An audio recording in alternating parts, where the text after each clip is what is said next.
Hello everyone, welcome to dynamic study.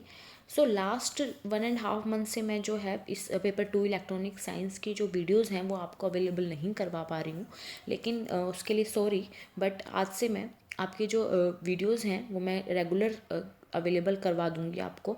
Okay, सो हमारा जो M है वो होगा नेट JRF 2021। ओके, सो हमें सिर्फ अपनी पढ़ाई पर ध्यान देना है। मैंने जो है आपकी क्विज़ 46 तक जो है मैंने आपको मेरी जो प्रीवियस वीडियोस हैं वो हमारे चैनल पे अवेलेबल है। अगर आपने वो प्रीवियस क्विज़ सेशन नहीं देखा है तो आप प्लीज़ हमारे चैनल से प्लेलिस्ट में जाके आप वो जो क्विज़ 46 तक जो है वो आप देख सकते हैं। ओके, सो उसमें कुछ प्रीवियस ईयर क्वेश्चन सीरीज़ भी हैं एंड रिवीजन कोर्स भी उसमें है।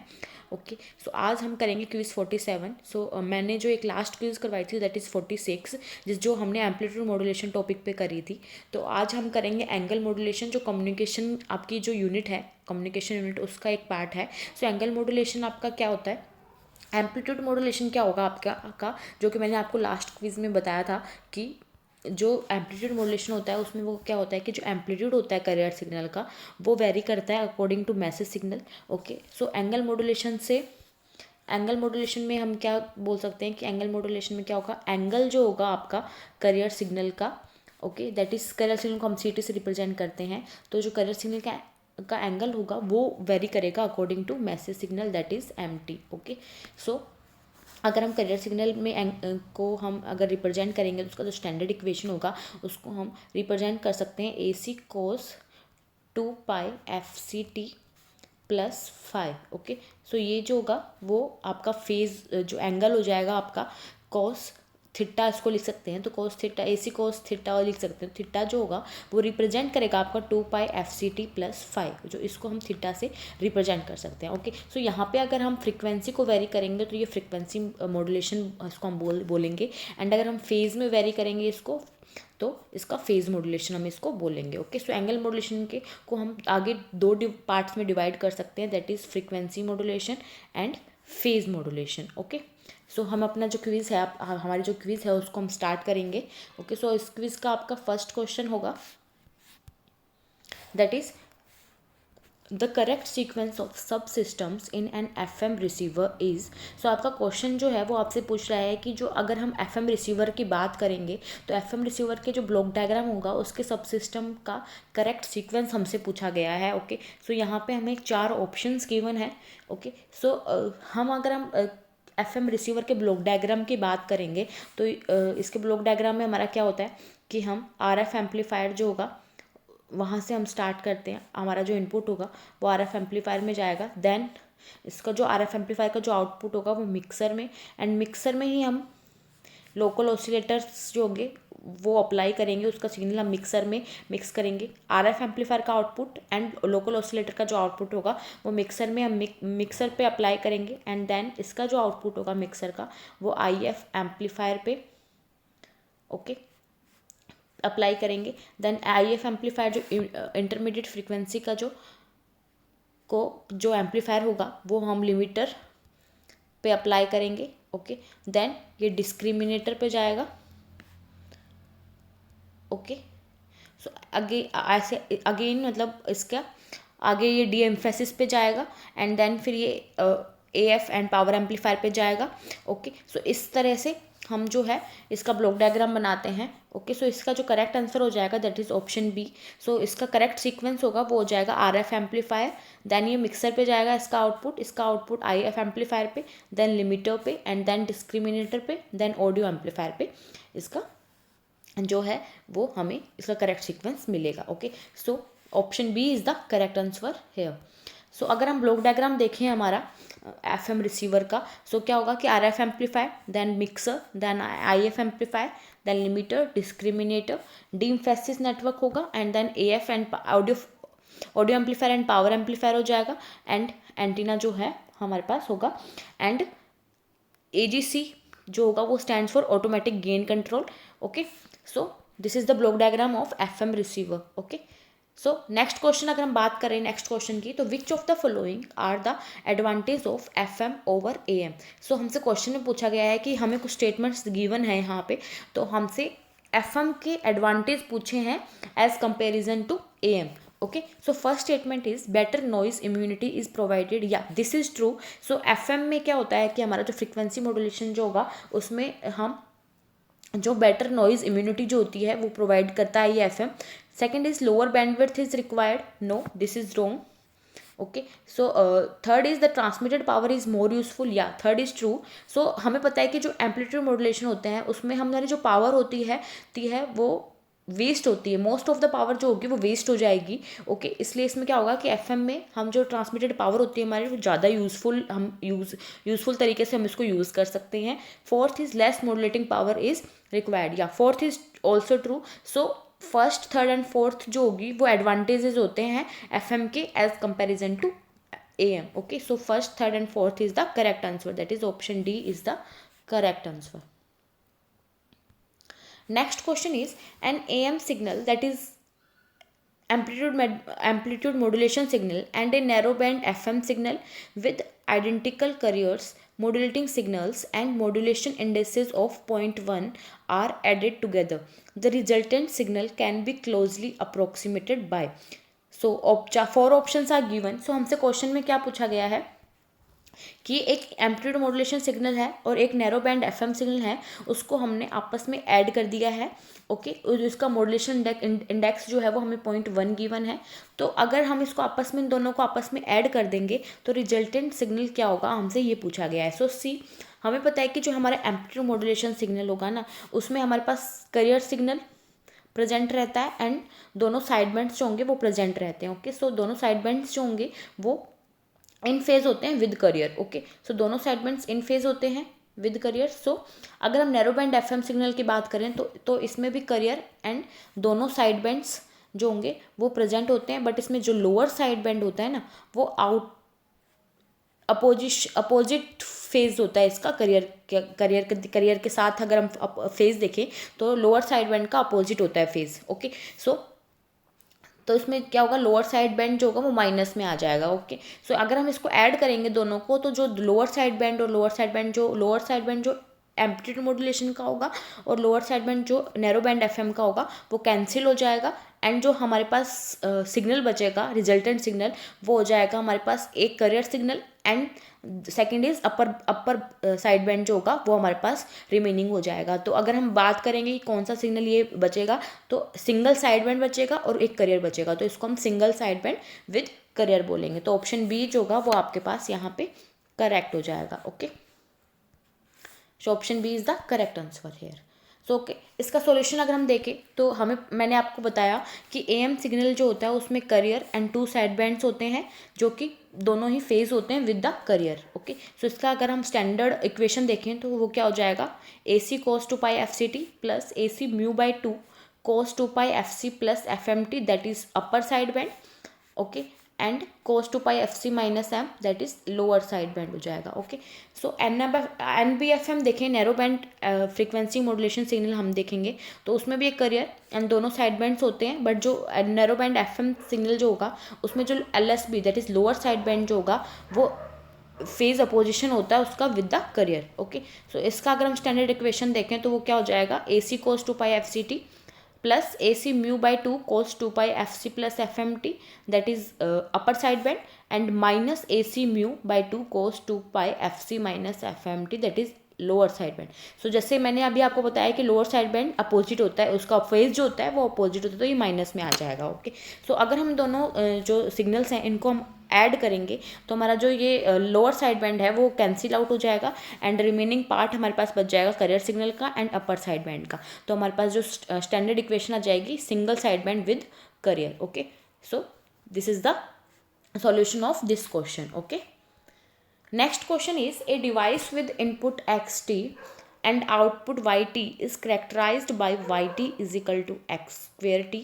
An FM signal with frequency deviation of 90 kilohertz and modulating signal bandwidth of 5 kilohertz is applied to this device. The bandwidth of the output signal is. सो हमसे इस question में पूछा क्या गया है कि हमसे क्वेश्चन में बोला गया है कि हम इसके एक डिवाइस है जिसके इनपुट में हम एक स्क्वेयरिंग सर्किट अप्लाई कर रहे हैं, दैट इज़ हमें उसका आउटपुट जो है y t is equal to x square t given है और हम इससे हमें पता लग रहा है कि हम स्क्वेयरिंग सर्किट अप्लाई कर रहे हैं। ओके, सो हमें गिवन है frequency deviation that is del F हमें गिवन है 90 किलो हर्ट्ज एंड देन हमें मॉड्यूलेटिंग सिग्नल बैंडविड्थ गिवन है दैट इज मॉड्यूलेटिंग फ्रीक्वेंसी हमें गिवन है that is 5 kilohertz. Okay, so हमसे पूछा क्या गया है, बैंडविड्थ हमसे पूछी गई है। तो एफएम सिग्नल है, तो एफएम सिग्नल की जो बैंडविड्थ है हम कार्सन्स बैंडविड्थ रूल से फाइंड आउट कर सकते हैं, कार्सन्स बैंडविड्थ रूल। तो कार्सन्स बैंडविड्थ रूल जो है वो आपका क्या होता है, उसका फॉर्मूला कार्सन्स का 2 बीटा प्लस 1 इंटू में f m. Okay, so beta यहाँ पे मॉड्यूलेशन इंडेक्स होता है। ओके, सो यहाँ पे हमें पता है कि हम इनपुट जो है उसको हम स्क्वेयरिंग सर्किट से पास कर रहे हैं। ओके, सो हमारा जो बीटा होगा दैट इज मॉड्यूलेशन इंडेक्स हो जाएगा वो 2 से मल्टीप्लाई हो जाएगा। ओके, सो हमें डेल एफ गिवन है 90 kilo hertz and f m given है हमें 5 किलो हर्ट्ज। ओके, सो अगर हम बीटा की वैल्यू यहाँ पे निकाल लेंगे वो हो जाएगी डेल एफ अपॉन में एफ एम। ओके, ये फॉर्मूला होता है आपके पास मॉड्यूलेशन इंडेक्स का। तो 90/5 18 हो जाएगा एंड अगर हम इसको 2 इंटू स्क्वेयरिंग सर्किट से पास करेंगे तो ये 2 से मल्टीप्लाई हो जाएगा दैट इज 36 हो जाएगा। ओके, सो अगर हम इसको फॉर्मूले में पुट करेंगे तो बीटा हो जाएगी 36 एंड एफ एम हमारे पास 5 किलो हर्ट्ज हो जाएगी। तो और उसका जो अगर हम इसको सोल्व करेंगे तो इसका जो करेक्ट आंसर हो जाएगा 370 kilo hertz. Okay, so option ए जो होगा वो आपके पास यहाँ पे करेक्ट हो जाएगा। Okay, so this is the solution of this question. Okay, so यहाँ पे मैंने आपको बता रखा है कि बैंडविड्थ जो होगी वो 2 बीटा प्लस 1 एफ एम हो जाएगी जो कि कार्सन्स बैंडविड्थ रूल होता है और एफ एम में हम कार्सन्स बैंडविड्थ रूल फॉलो करते हैं। Okay, so beta modulation index हो जाएगा और बीटा का फॉर्मूला आपके पास हो जाएगा del f upon f m जो कि 18 हमारे पास आ जाएगा। ओके, सो अगर हम इसको स्क्वेयर सर्किट से पास करवाएंगे तो जो न्यू मॉड्यूलेशन इंडेक्स हो जाएगा beta is equal to 2 beta and then हम इसको मल्टीप्लाई करेंगे तो 36 हो जाएगा ये। ओके, एंड देन फिर हम इस फॉर्मूले पुट कर देंगे तो हमारा जो आंसर आ जाएगा that is 370 kilo hertz. Okay, so next question is the signal cos omega ct plus 0.5 cos omega m sin omega ct is, so यहाँ पे क्या होगा कि हमें एक इक्वेशन गिवन है एक, तो हमें एक इसको फॉर्म करना है, अगेन इसको फॉर्म करना है स्टैंडर्ड इक्वेशन में और हमें ये बताना है कि वो जो स्टैंडर्ड इक्वेशन होगी वो किसकी बनेगी, एफ एम की बनेगी, ए एम की होगी या फिर दोनों की बन सकती है या फिर दोनों में से कोई नहीं। ओके, सो सी अगर हम इसको सोल्व करेंगे तो इसको सोल्व कैसे करेंगे हम, सी यहाँ पे हमारे पास करियर सिग्नल है plus 0.5 cos omega M T sine omega सी टी। सो अगर हम इसमें 2 से मल्टीप्लाई एंड 2 से अगर हम इसको डिवाइड करते हैं तो हमारे पास ये हो जाएगा 2 कोस ए साइन बी। सो इसको हम देखें 2 कोस ए साइन बी तो इसका फॉर्मूला हमारे पास क्या होता है 2 कोस ए साइन बी का, that is 2 cos a sine b का फॉर्मूला हमारे पास क्या हो जाएगा that is sine a plus b minus sine a minus b. तो ये फॉर्मूला तो हमें याद होना चाहिए क्योंकि ये जो है वो 11th-12th का जो आपका ट्रिग्नोमेट्री का फॉर्मूला है। ओके, सो ये फॉर्मूला हम इसमें पुट करेंगे तो हमारे पास ये इक्वेशन आ जाएगी that is cos omega C t plus 0.25 sine omega c plus omega m होगा यहाँ पे। Okay, t minus 0.25 sine omega c minus omega m होगा ये। ओके, सो टी, तो अगर हम यहाँ पे इसको ऑब्जर्व करते हैं इस इक्वेशन को तो हमें दिख रहा है यहाँ पे कि जो लोअर साइड बैंड है वो माइनस में है, दैट इज इसका जो फेज है लोअर साइड बैंड का जो फेज है इन फेज होगा वो अपोजिट है करियर से। ओके, सो ये जो है वो स्टैंडर्ड इक्वेशन हो जाएगी आपके पास नैरो बैंड एफएम सिग्नल की। सो इसको हम इसको कंपेयर भी कर सकते हैं हमारे नैरो बैंड एफएम सिग्नल की स्टैंडर्ड इक्वेशन से, तो इससे भी हम पता कर सकते हैं कि हम ये जो इक्वेशन है वो नैरो बैंड एफएम सिग्नल की है। सो मतलब क्या होगा कि जो गिवन इक्वेशन है आपकी वो एफएम सिग्नल की है। Okay, that is option A जो होगा वो आपके पास यहाँ पे करेक्ट हो जाएगा। Next question is consider an angle modulated signal xt is equal to 6 cos 2 pi into 10 to the power 60 plus sin 800 pi t plus 4 cos 800 pi t and the average power of xt is, so see हमें question में पहले से ही mention है कि जो signal है वो angle modulated signal है। ओके, सो हमें एवरेज पावर फाइंड आउट करनी है। तो अगर हम एंगल मॉड्यूलेटेड की बात कर रहे हैं तो हमारे पास जो पावर होगी उसका एक ही फॉर्मूला होगा, दैट इज पावर जो होगी वो टोटल पावर या एवरेज पावर जो होगी वो आपके पास जो ट्रांसमिटेड पावर जो होगी वो आपके पास करियर पावर के इक्वल होगी। एंड करियर पावर का जो फॉर्मूला आपके पास क्या हो जाएगा, AC² / ओके। एंड AC जो करियर जो है वो आपके पास एम्पलीट्यूड गिवन है 6, 6 × 6 दैट इज 36 अपॉन में 2 दैट इज 18 वोल्ट, जो कि आपके पास करेक्ट आंसर आ जाएगा। Okay, so this is the solution of this question. Okay, next question is match list 1 and list 2। So list 1 में हमें DSBSC phase modulation, frequency modulation, amplitude modulation given है। And list 2 में हमें इनकी standard equations given है and हमें find out करना है कि कौन सी स्टैंडर्ड इक्वेशन किससे मैच कर रही है। Okay, so first is DSBSC that is double side band suppressed career. So double side band suppressed career जो होगा वो message signal and career signal का प्रोडक्ट होता है। ओके, सो हम बात करेंगे तो यहाँ पे हम स्टैंडर्ड इक्वेशन मैच करेंगे तो फर्स्ट से मैच करेगा ये। Second is phase modulation, phase modulation की स्टैंडर्ड इक्वेशन जो होगी वो सेकंड से मैच करेगी। Third is frequency modulation fourth से मैच करेगी एंड एम्पलीट्यूड मॉड्यूलेशन थर्ड से मैच करेगी। Okay, so first, second, fourth, third जो होगा इसका करेक्ट आंसर हो जाएगा, that is option A is the correct answer. Next question is a carrier is phase modulated with frequency deviation of 10 kHz by a single tone frequency of 1 kHz. If the single tone frequency is increased to 2 kHz, assuming that phase deviation remains unchanged, the bandwidth of the PM signal is. सो हमसे question में क्या बोला गया है कि हमें frequency deviation given है phase modulated का, दैट इज ΔF हमें गिवन है, that is 10 kHz and single tone frequency given है दैट इज FM हमें 1 kHz गिवन है। ओके, सो हमें ये बोला गया है कि अगर हम सिंगल टोन फ्रीक्वेंसी को इंक्रीज कर दें 1 से 2 kHz कर दें तो इसकी जो बैंडविड्थ होगी PM सिग्नल की उसमें क्या चेंज आएगा, या फिर जो बैंडविड्थ जो होगी PM सिग्नल की वो क्या होगी नया जो होगा उसकी। सो सी पहले हम इसकी की जो हमारा 1 kHz है सिंगल टोन फ्रीक्वेंसी उसके लिए हम बैंडविड्थ फाइंड आउट करेंगे तो क्या हो जाएगा हमारे पास कार्सन्स रूल से 2 बीटा प्लस 1 इंटू FM, और बीटा को हम फाइंड आउट कर सकते हैं ΔF अपॉन FM करके, तो ये हो जाएगा 10। ओके, सो ये हो जाएगा 2 इंटू 10 प्लस 1 एंड FM हमारे पास क्या हो जाएगी